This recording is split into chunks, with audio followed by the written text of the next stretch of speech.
We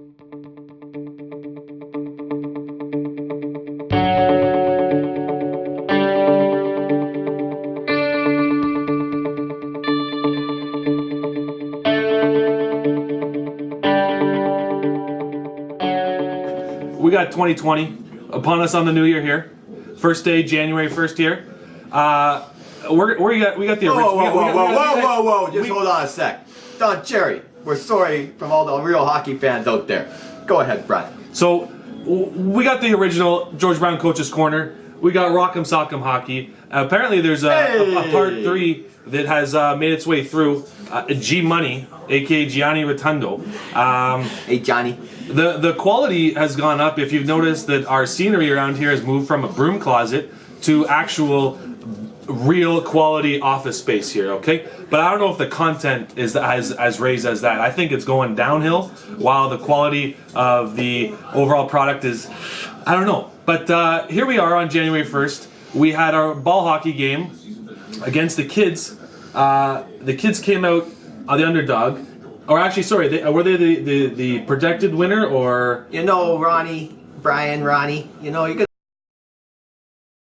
we're gonna let you know here right from the start.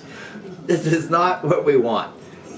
The kids are obviously never the underdogs, they're kids. If you look at the George Brown quality of an athlete that we put out there, we can't beat kids. Simple as that. So, having said this is the annual tradition. Here we are. These kids once started when they were around 8, 9 years old. Now these same kids play rep hockey and are 14 or 15 years old. And it's just not the same. It's just not the same.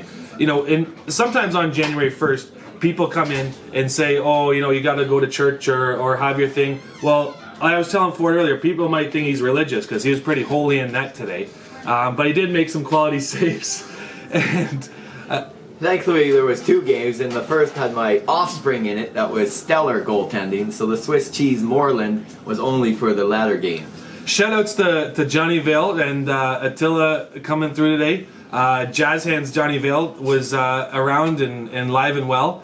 He was unsure if he was going to make it today, but the one thing that's unclear is Daniel the Wall Samozi says he's injured when the biggest game comes up with the new year.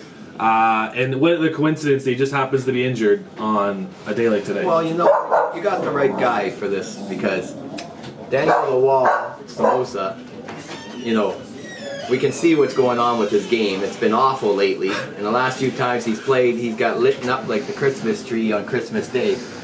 And, you know, the Wall's a bit scared. He ain't coming. He's like Hutchison. All of a sudden, he can't stop nothing. He won't even go in the net anymore. Okay, well, you know, maybe we shouldn't call him the Wall anymore. We should call him Scared.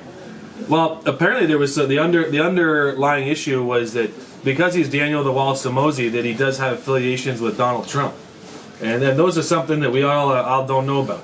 So I think the only real question is that I'm going to have to interview to get to the bottom of this, and we'll have to see that in 2020 here. Well, I got one more thing to say that because Trump's wall's turning out to be.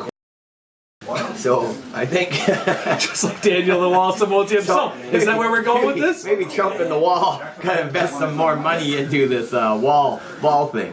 Okay, well, we're gonna end on that one though. Like I said, shout outs to Attila and Jazz Hands Johnny Vale. Johnny Vale, we apologize. You're gonna have to bleep a couple of ones out on this broadcast, but you know we're a little fired up, and just to let you know, Johnny Vale did come through. Attila Farsing lost to Johnny this year as Johnny's team came through. Attila hit the crossbar that would have put them on to the path of victory, but it wasn't meant to be today for Attila. The MVP of the game was actually young man Liam. We asked him how many goals he got today, and he said he got a baker's dozen. And yes, and he's a soccer player with somehow he just stood by the net cherry picking, but it worked out in his favor because he did have the most goals. You know what? He was wearing a NASA sweater too, and he said his game was out of this world. So somehow it ended up coming through together at the same time there. So we're gonna end on that one, and this guy 2019 softball champ here, and we'll see what 2020 brings us. What a beauty! Hey.